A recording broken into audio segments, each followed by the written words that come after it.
the run clubs have kind of become these fun communities, right? And finally, I've never been to a run club. I just observe it vicariously through you, right? What, like, you're part of run clubs? Yeah, so I'm part of a couple, and from what I've seen from like the ground being built up, the community is just incredible. Mm. And every Wednesday, Busy Run Club had their sessions, and then just to go there and see everyone turning up for themselves is wonderful. And you could really see like how much people actually care about wanting to improve themselves, and that in itself is just it's brilliant to see. Have you like? Can you think of like even one individual that started turned up to one of these run clubs one day, and then you've kind of watched them evolve and go through that process and like actually go from not really being into fitness too much to like actually really getting a lot out of it? There's one individual, and so in our run club we've got different pace groups. We've got a 6:30, 5:30, and a 4:30. Um, she started off at the 6:30, and she's literally worked her way up all the way to the 4:30 group. So that's the fastest group. And just to see that progression from going from being not a confident runner all the way up to absolutely incredible speed is it's emotional in itself, because it's you've seen that journey and you support that person as well, like the whole run club has, and it's incredible. Like even the feeling now, I'm like just bubbling over it because it's amazing. It's like it's like a coach's like best case scenario. It's like, oh, get What on, like what well would done. you say were like, if you could think of three things that led to that person coming back and being consistent and turning up every time, like what do you feel like the run club gave her? I think community. She wasn't doing it alone, so she had people next to her. Um, the coaches, I think we definitely got to give ourselves those flowers, because we're there to motivate, push, plan the sessions, and get them through it. And then just her resilience. I think that's going to be the biggest one there out of the three. Just being resilient, continue to push through. It's hard. Running is probably the hardest thing you're going to do, and continue to push through, carry on. The results will always come. Community, coaches, resilience. Yeah. I think that's a like, yeah, that sums it up pretty well. Um, I've been observing more and more about the power of community, not just in fitness, but in many things. But yeah, like one of the things I knew was going to happen in fitness was more people were going to shift towards group fitness, and it was Yeah. going to become more accessible to more people. Just because as humans, we just like doing stuff with other people. And some of us like really like doing stuff by ourselves for Yeah. sure, or we're very selective. But in general, most people like doing stuff with others. It's like less embarrassing.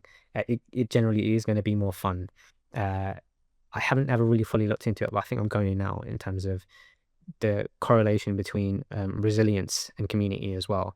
Does being part of a community increase resilience? And off the top of my head, and I'm sure you'll agree, probably yeah, Yeah, right? I definitely have to agree. Yeah, you're more likely to stick with something when there's other people involved and you're doing stuff with others than when you're by yourself. And maybe when you're by yourself, you're having to contend with your own voices in your head, your self-doubts, and you're not being distracted by the joy of experiencing it with others.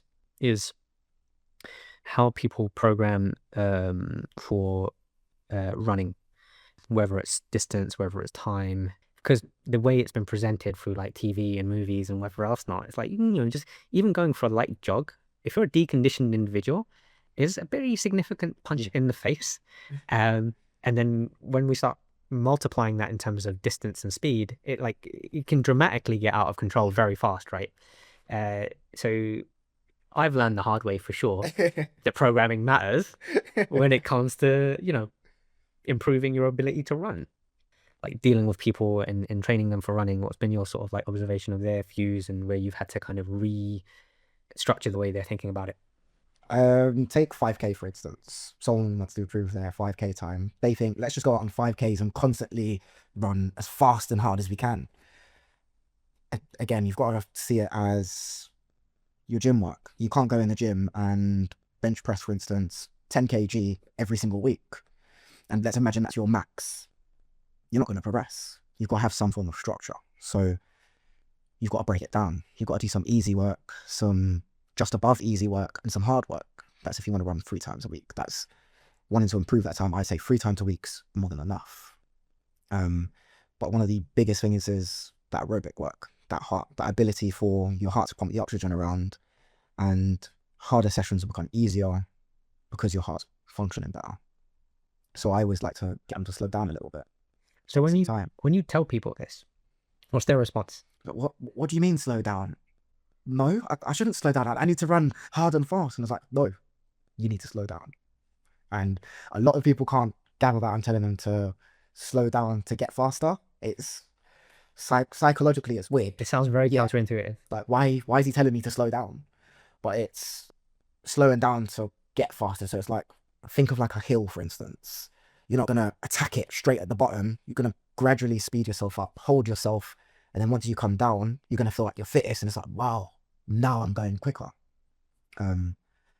It's hard to get people to focus on that. And going back to like when we first talked, that's why I posted some of my stuff as well, my running. I'm like, this is an easy session. So they're like, oh, he's listening to his own advice and advice I'm giving him. That's going to help me. Yeah, to be fair, your easy sessions. Everyone's easy sessions are are going to be different. 3 minutes a kilometer today, guys. I did 10K in 30 minutes. This is an easy one for me. Like, what? But it's crazy. I can understand how people can look at that and be, oh, how's that easy for him? You know, I look at the elites, for instance, and there's a guy who he's supporting me in my running at the minute, and he's incredible. His easy runs are ridiculous. They're my fast pace. Yeah. So there's always someone. It's completely relative. Isn't Yeah. It? I mean, I've got a good few of my mates who do running at like, and like, you know, I've even got somebody coming in tomorrow. I've known him for like, I don't know, 20 years now, and he's posting his runs, and he's just like, you know, 40-minute 10K, yeah, zone 2 today, guys. What are you on about, mate? Like, what? Yeah, like, cheers, mate. but yeah, I think a good parallel is, you know, slowing down to speed up. It's like going lighter to get stronger. Yeah. And if I'm explaining to people why we're going lighter, it's because we want to improve our efficiency, we want to improve our technique, and we've got more composure and more mental clarity when the strain is less. So we can actually focus on doing things really, really well, drill those in, and then as they get drilled in, as they go from the front of our brain to the back of our brain, and they've like built into us now to respond and behave in this particular way in this situation, it's like now when the intensity comes, we're a lot more geared to move in that very efficient way in this more intense scenario. So, you know, running slowly also starts to expose your technique. You know, like sometimes how rubbish it is, right? Yeah. And I suppose that's probably an interesting thing for, you know, again, the average person is just thinking, oh, I'm just going to go for a casual run and not really factoring anything else in. I think one of the things that gets massively overlooked when it comes to running is running technique. Yeah. What are the things that you've kind of like observed a lot where you've kind of been like, oh, here's something that I see quite often that I've changed and it's then produced a better outcome for that person, technique wise? So you have your optimal running technique. And when I say optimal, me personally, you look at the elites, they've been running from X to X. So their biomechanics are always going to be good because they've been coached from such a young age. For someone who's just getting into running, having the correct technique is going to be very, very hard because it's not optimal for them. And generally they're sedentary, they're going to have tightnesses in some places, so they're not going to be able to actually reach that full optimum potential. What I've noticed with most people is overstriding.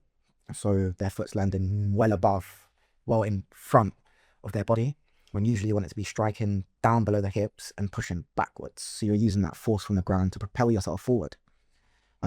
So I usually get my clients to do drills before they start their easy sessions and all their hard sessions. Things like A skips, B skips, proper high knees, proper heel butt kicks.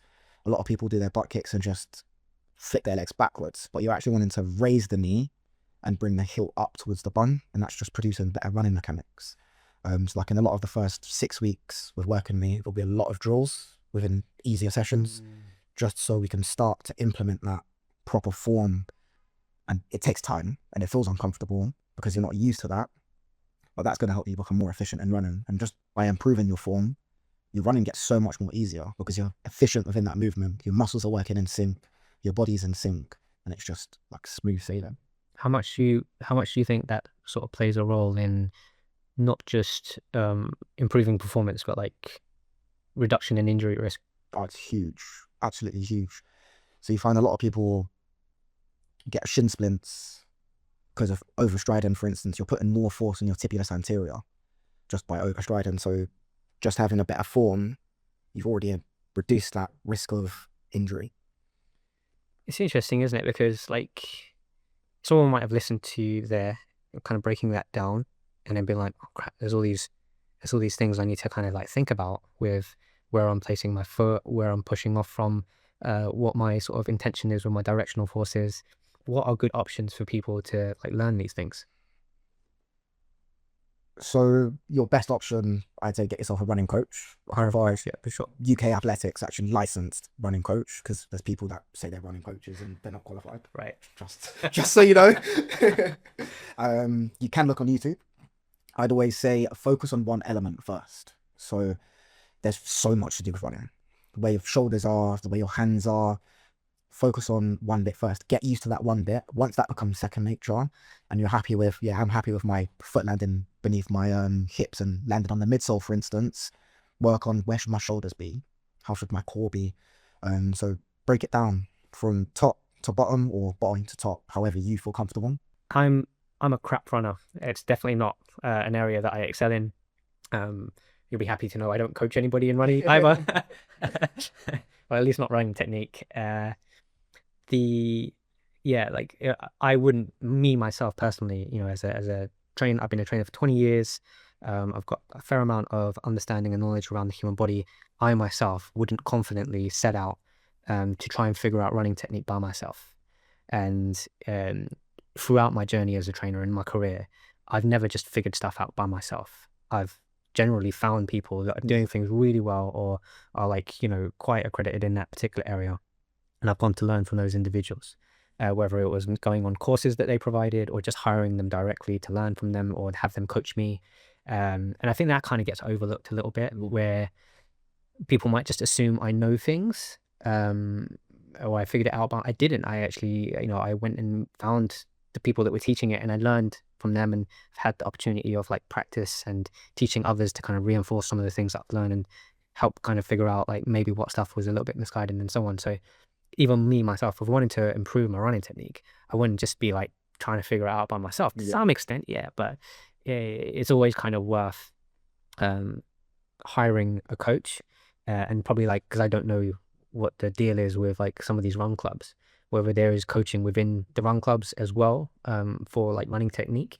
Is that There are some run clubs that, the ones I know anyway, and then I'm at, they do help with not necessarily like individualized running technique, but they'll guide you through. If they see something, they'll point it out. Yeah, they'll point it out. Obviously, Some there's in the warm up as well do running drills. Okay. Which is, I think, is absolutely incredible. You just got to be mindful that one coach, or if they've got 3-4 coaches to 40-50 people, they can't give you that specific cues to look at how you're moving. They can just say, as if it's a YouTube video, oh, do this, do this, do this. It's really interesting that I think I'm just learning some of this stuff for the first time listening to you. So it's seemingly something that's massively overlooked, that has tremendously significant impact on someone's ability to run, not just run well, but run with the most minimal amount of injury risk. And running is one of those activities that is done so poorly by most, that we do see significant injury rates occurring. And it's really a shame, because I've had so many people that I've seen where they really wanted to run, and running was their main thing. And the reason they've ended up in the gym in front of me is because they've gotten a running injury. And a lot of the times, thankfully, I've been able to get them back to full strength and get them running again, just through general rehab practices. And the joy of them being able to do this activity again is tremendous. One thing I've not then done is actually seen like, oh, how good was your running technique? Because that's not really within my skill set or knowledge set. From my knowledge, no one's necessarily ended up in a re-injury situation, just because, kind of going back to what you're talking about earlier, what we did was basically strengthen them. So they were actually able to endure the forces a little bit better, regardless of their running mechanics. And I'm only really mostly just dealing with recreational runners, right? Not people that are like trying to be super, but like no one's doing 3 minutes a kilometer for sure. Yeah. If they are, come my way. I want to be your coach. But it's like, yeah, I can see so many people really, really, really benefiting from having coaching for their running technique. And so, like, yeah, I would encourage anybody who is into running or thinking about running, like, yeah, go look for someone who can actually help you with that. And if you can't find anyone, I guess just message Dills. Okay, I've got you. I think Link in bio.